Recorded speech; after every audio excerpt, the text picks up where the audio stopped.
Bismillahirrahmanirrahim. Assalamualaikum warahmatullahi wabarakatuh. Salam adiaksa ya, tetap semangat ya. Jaga integritas ya, bekerja dan berkarya untuk adiaksa ya. Sobat adiaksa, untuk kali ini saya coba untuk bedah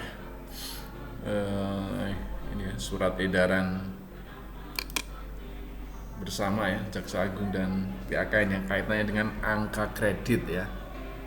Ya, ini pengalaman yang sudah ada yang bikin sendiri ya, ada yang dibuatkan, ada yang kolaborasi ya. Tapi yang pokok kita buat angka kredit kita sesuai dengan kegiatan yang kita laksanakan ya. Sudah diingatkan kemarin dalam video yang sebelumnya udah kita coba sampaikan dasar hukum ya kaitannya dengan pembuatan angka kredit ya, dari surat edaran bersama ini sampai dengan di tahun 2020 kaitannya dengan CMS angka kredit ya. Baik, untuk kali ini saya coba bedah sedikit ya, kita berbagi ilmu di mana sih sebenarnya untuk buat angka kreditnya itu sebenarnya diatur di sini ya. Ini memang surat edaran lama ya, tapi tulen ya, istilahnya masih bisa dimanfaatkan dan masih tepatlah digunakan untuk pembuatan angka kredit jaksa ya. Nah, surat edaran ini adalah surat edaran nomor 005 ya di tahun 1990 ya. Surat edaran Jaksa Agung dan Kepala BAKN ya, yang sekarang menjadi BKN ya. Nah, apa saja sih di dalam surat edaran ini? Nah, kita akan buka ya. Jadi di sini kita buka di daftar isinya dulu ya, ada termasuk ini kaitannya dengan apa sih jabatan jaksa itu. Nanti di sini udah dibahas semua sih. Tim penilainya, yang berwenang untuk menetapkan angka kreditnya, kemudian bagaimana tata cara untuk pengajuan angka kreditnya gitu, diatur di sini ya. Termasuk juga mengenai berapa sih yang harus dikumpulkan oleh jaksa yang akan naik pangkat. Nah, di sini diatur ya.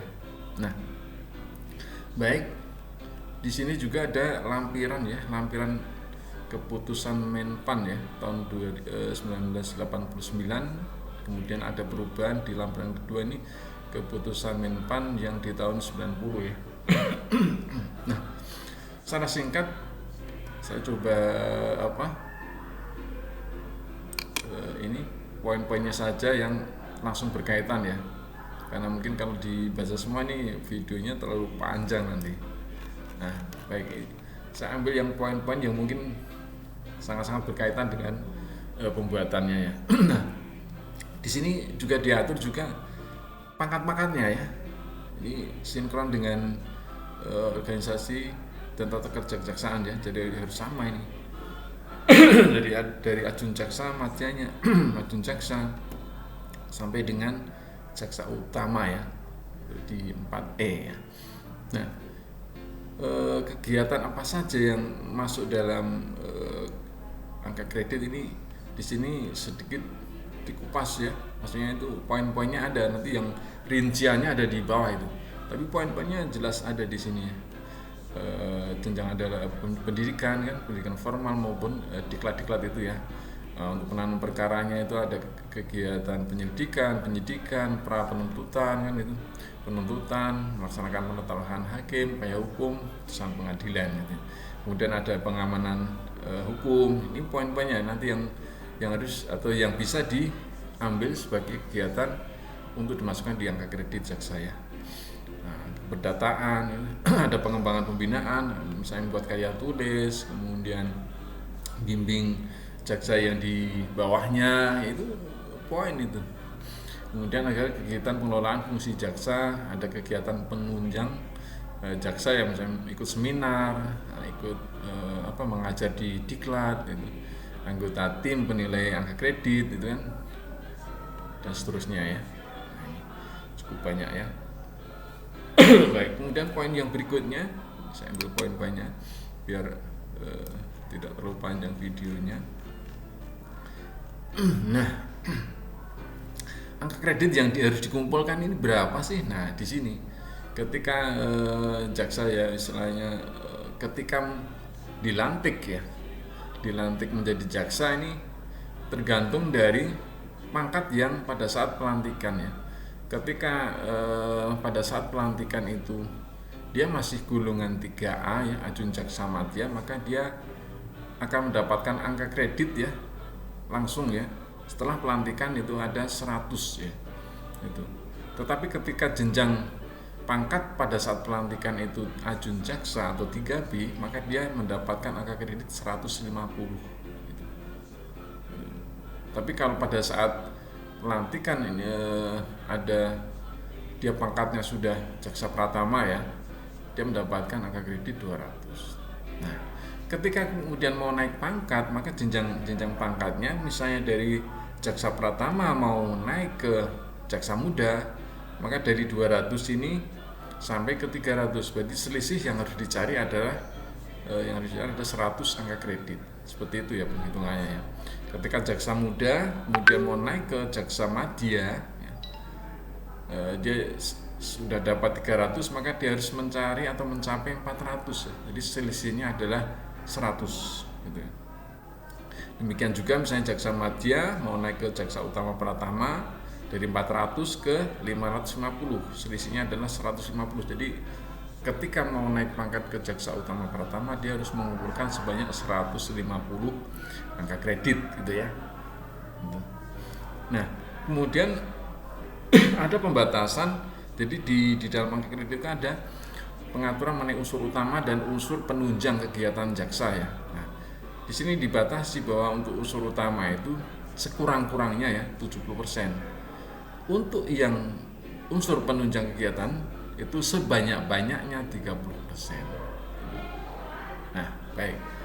Secara singkat juga saya lanjutkan biar poin-poinnya saja ya. Nah, ini keputusan Menpan ya yang nomor 18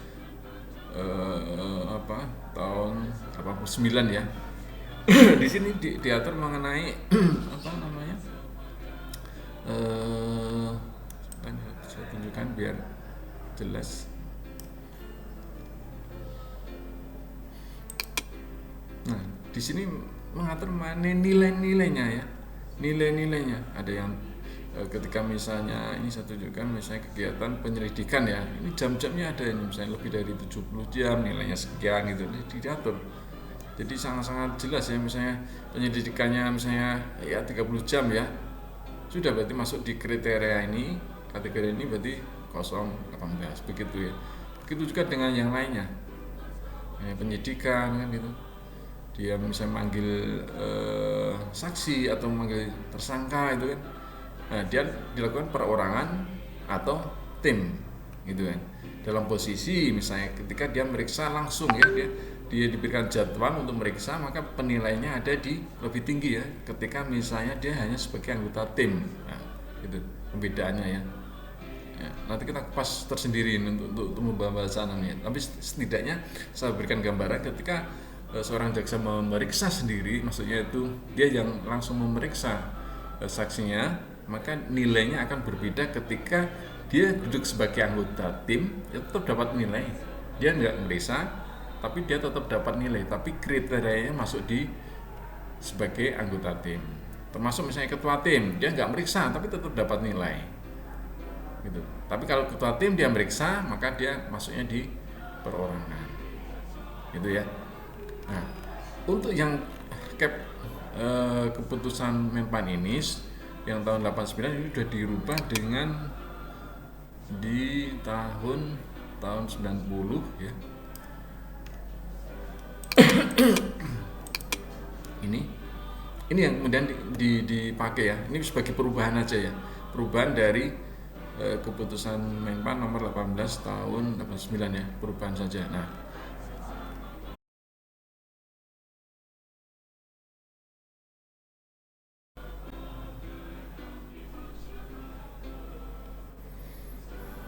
baik. Sama yang tadi ya. Jadi ketika apa, ini saya tunjukkan poinnya di singkatnya saja. Nah, seperti ini. Jadi seperti tadi diatur mengenai kayak ini ya, kita contohkan pendidikan ya. Nah, ada dokter, ada S2. Jadi ketika sudah jadi jaksa, mengikuti S2, kemudian mengikuti dokter. Nah, kemarin sudah ditegaskan dalam surat edaran Jaksa Agung Muda Pembinaan ya, ditegaskan bahwa untuk nilai ini ketika seorang jaksa menduduki atau mendapatkan gelar S2 di angka kredit 100 itu diambil dari selisihnya. Selisih yang S1 itu 75, kemudian ini ada 100, jadi dia mendapatkan angka kreditnya adalah 25 ya. Gitu. Nah, kemarin beberapa waktu yang lalu kan ada yang salah memahami ya. Ketika S2 ya dapatnya 100, bukan begitu ya. Tetapi adalah selisih dari jenjang S1 ke S2 gitu. Demikian juga dokter ya. Dia 150 ini maksudnya adalah ada selisih dari S2-nya ya. S2-nya 100, S3-nya 150, maka ketika telah dilantik atau di wisuda ya, S3-nya, maka dia mendapatkan angka kredit 50. Nah, kemudian saya tunjukkan lagi ini sama yang di atas tadi ya, cuma ini ada perubahan-perubahannya saja ya. Kemudian saya tunjukkan mengenai surat pernyataan ya. Ini sini. Nah, ini.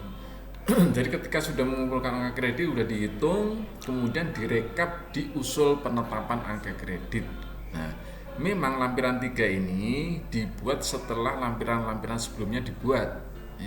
Kayak misalnya lampiran 4, lampiran 5, 6 sampai dengan 9 dibuat, baru dimasukkan di sini di lampiran 3. Jadi urutannya memang lampiran 3 ini dibuat setelah dibuat lampiran keempat dan sampai dengan lampiran 9. Ini di usul penetapan angka kredit. Jadi nanti kumulasinya angka-angka itu dimasukkan di sini. Misalnya kayak di sini saya gambarkan tadi ya, manggil saksi ya, misalnya beberapa kali perkara itu dikumulatifkan, kemudian dijumlah dan dimasukkan di sini. Jadi di sini ada kolom namanya angka kredit yang lama, kemudian ada angka kredit yang baru. Jadi di sini yang lama dimasukkan, jadi nanti dijumlah menjadi kumulasi. Gitu. Nah, saya tunjukkan yang di lampiran 4-nya yang harus dibuat sebelum lampiran 3 ini ya.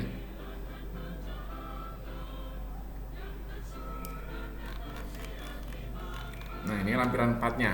Nah, kaitannya dengan kegiatan penanganan perkara. Jadi penanganan perkara kayak dari lead tadi, penyelidikan sampai dengan eksekusi, maksudnya di sini ya. Itu kegiatannya apa, berapa kali, kapan, dan kegiatannya apa, nanti dinilai gitu. Nah, ini lampiran 4 kaitannya dengan kegiatan penanganan perkara ya. Kemudian lampiran 5 kaitannya dengan kegiatan pengamanan hukum. Nah, kaitannya dengan pengamanan hukum ini bisa penyuluhan hukum, bisa penerangan hukum, maupun kegiatan-kegiatan lain yang berkaitan tadi sudah diatur ya. Nanti kita kupas di video kesempatan lain ya. Apa saja sih kegiatan pengamanan hukum itu ya. Ini saya gambarkan secara singkatnya kaitan dengan penyuluhan hukum ya, yang dilaksanakan oleh bidang intelijen maupun bidang-bidang pendukung lainnya ya, itu Datun maupun yang lain. Kemudian lampiran 6 ini kaitannya dengan keperdataan ya. Nah, kegiatan-kegiatan perdata ini kaitannya bisa dimasukkan di sini gitu ya. Kayak misalnya kegiatan sidang Datun gitu kan, atau mungkin pendampingan hukum, atau mungkin litigasi dan seterusnya bisa dimasukkan di sini ya. Kemudian untuk lampiran 7 kaitannya dengan kegiatan pengembangan dan pembinaan hukum. Ini katanya misalnya kayak bisa bikin karya ilmiah gitu kan, karya tulis dan seterusnya kayak gitu kan. Yang kaitannya dengan untuk pengembangan hukum ya gitu. Kemudian lampiran ke-8 ini kaitannya dengan kegiatan pengelolaan fungsi jaksa gitu ya. Ini tugas-tugasnya nanti apa yang bisa dimasukkan di sini nanti dikupas di video berikutnya ya. Kemudian lampiran 9 kaitannya dengan kegiatan penunjang tugas kejaksaan ya kan, misalnya ikut misalnya penunjang tugas jaksa ini bisa membimbing jaksa di bawahnya atau mengikuti seminar begitu kan, bisa dimasukkan di sini. Nah, untuk lampiran ke-10 ini kaitannya dengan penetapan angka kredit. Jadi setelah pengusulan angka kredit kemudian disetujui, maka jaksa yang bersangkutan akan mendapatkan penetapan angka kredit ya. Ini dibuat berdasarkan dengan lampiran 10 gitu ya. Nanti di bawah ini dapat dipertimbangkan untuk dinaikkan pangkat, misalnya dari jaksa pertama bisa dinaikkan ke jaksa muda dan seterusnya. Itu nanti ada di sini, termasuk juga nilainya nanti akan dicantumkan di sini sebagai bahan untuk pengusulan kenaikan pangkatnya gitu ya. Baik, itu saja. Ini udah terlalu panjang ya, tapi ini sekilas saja ya, istilahnya biar kita merefresh, atau mungkin ya selama ini mungkin ada yang belum tahu nih di mana sih aturannya itu untuk pembuatan angka kredit. Nah, disinilah surat edaran bersama itu, biar ya bukan hanya ya kalau ada yang istilahnya itu diserahkan pada pembuatan angka kredit nggak ada masalah, tapi setidaknya kita tahu nih dasar hukumnya di mana diatur lampirannya dan bagaimana penghitungannya ada di sini ya. Baik, itu saja. Semoga bermanfaat ya. Salam adiaksa dan tetap semangat ya. Assalamualaikum warahmatullahi wabarakatuh.